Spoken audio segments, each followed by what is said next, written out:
A 43-year-old man from Camden, Arkansas was just sentenced to 9 years in federal prison for uploading child essay material. For those of you who don't know what that is, it's commonly referred to as CSAM, child assault material. Can't say that on public platforms.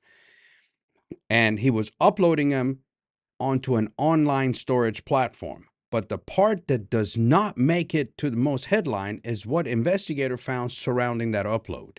He was not operating alone. He was actively chatting online with other offenders, soliciting material and receiving it through those same connections. The feds say that Calvin Thomas Brown uploaded images and videos of child essay material to an internet-based storage platform. That upload triggered an automated tip to the National Center for Missing and Exploited Children, which passed that information to the FBI. When investigators dug deeper, they found that Brown had more than 100 additional images and videos stored on his cell phone.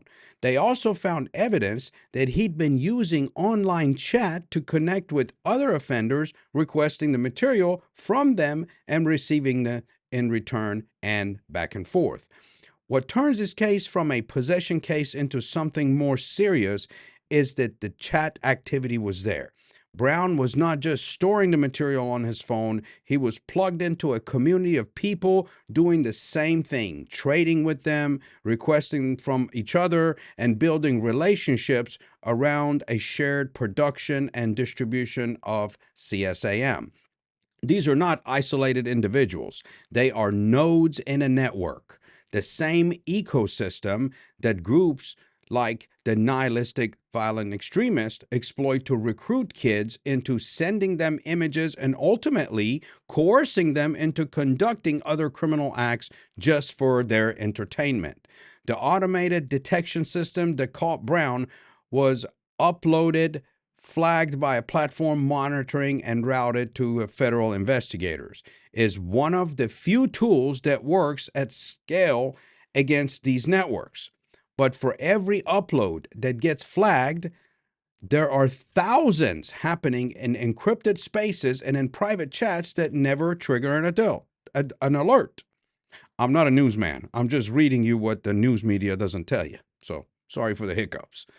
This is why it's important for every adult who has kids, works around kids, and is concerned to be aware of these networks and how to spot them.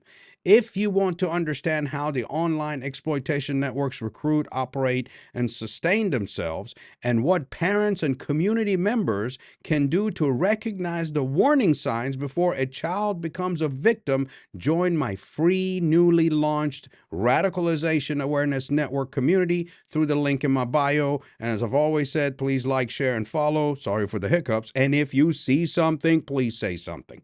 Have a great day.